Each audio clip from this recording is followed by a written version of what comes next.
ओम शांति। बाबा की हम सभी के लिए एक बहुत सुंदर टीचिंग है कि बच्चे याद का ऐसा लंबा अभ्यास करो कि अंत में सिवाय एक बाप के कुछ भी याद न आए।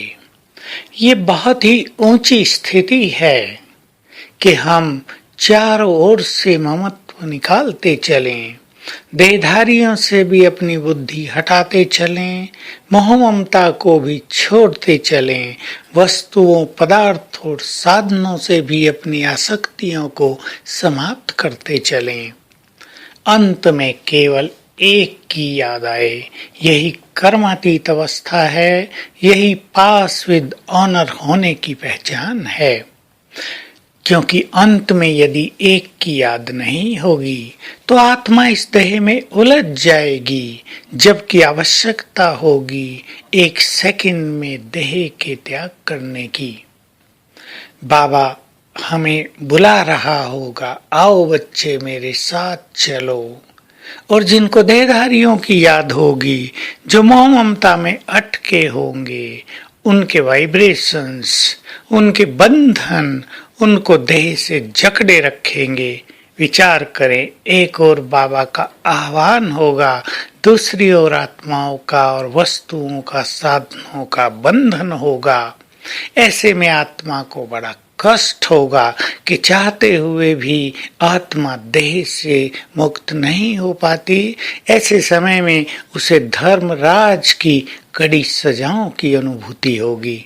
और जो भगवान के साथ चलेंगे उनकी वो अंतिम यात्रा बहुत सुखकारी होगी। इस अंतिम यात्रा का बड़ा भारी महत्व है, क्योंकि पुनर्जन्म भी मनुष्य का इसी आधार पर होता है हर बार भी कि उसकी अंतिम स्थिति क्या है। अंतिम स्थिति जैसी होगी, अंतिम संकल्प जैसे होंगे, वैसा ही दूसरा जन्म प्राप्त होगा। तो ये कल्प का अंत है, इसमें अंतिम स्थिति हमारी जैसी होगी वैसा ही पूरा कल्प चलेगा। ये सूक्ष्म रहस्य हमें याद रखना है, इसलिए बहुत अच्छी एक प्रैक्टिस करेंगे आज ही। देखो एक एक को जिससे आपका ममत्व है। पहले मनुष्यों को देखो, वो आपके प्रियजन होंगे। संकल्प करें, इन सब को छोड़कर हमें जाना है। इसका अर्थ ये कदापि नहीं कि हम अपने जीवन को नीरसता से भर दें, उदासी से भर दें, लेकिन इसका अर्थ है कि हम डिटैच हो जाएं।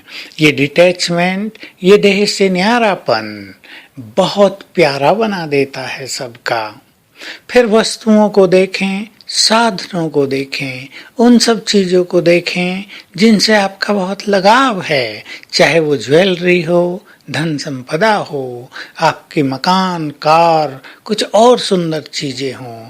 किसी को अपनी घड़ी से ही बहुत ममत्व होता है, किसी को अपने वस्त्रों से ही बहुत ममत्व होता है। उन सब पर एक नजर डालें और अपने को ये संकल्प दें कि इन सब को छोड़ना है। ये सब विनाशी चीजें हैं, ये हमारे साथ नहीं चलने वाली हैं, छोड़कर हमें जाना है। कुछ समय ऐसी प्रैक्टिस करेंगे तो चित्त अनासक्त वृत्तियों से भरपूर होता जाएगा। तो इस तरह हम अपने को ट्रेन करते चलें, अपने को न्यारा बनाते चलें, बुद्धि को निर्मोही और अनासक्त करते चलें। ये एक बहुत सुंदर प्रैक्टिस है, इसमें बड़ा आनंद भी आएगा और जीवन ईश्वरीय रसों से भी भरता चलेगा। धीरे धीरे हमारी बुद्धि चारों ओर से डिटैच होगी और ये हमारे लिए एक बहुत ही श्रेष्ठ उपलब्धि होगी। तो आज सारा दिन हम अभ्यास करेंगे। सृष्टि का ये खेल पूरा हुआ, 84 जन्मों की हमारी यात्रा पूर्ण हुई।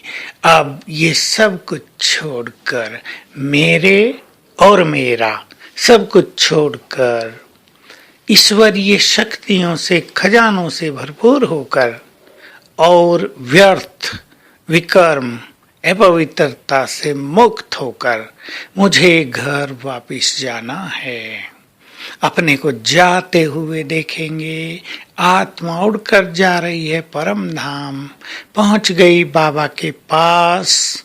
कुछ देर उनके पास बैठ गए, उनके वाइब्रेशंस हम में भर गए, फिर नीचे आ गए, देवता बन गए, सतयुग में आ गए। ये अभ्यास आज बार बार करेंगे।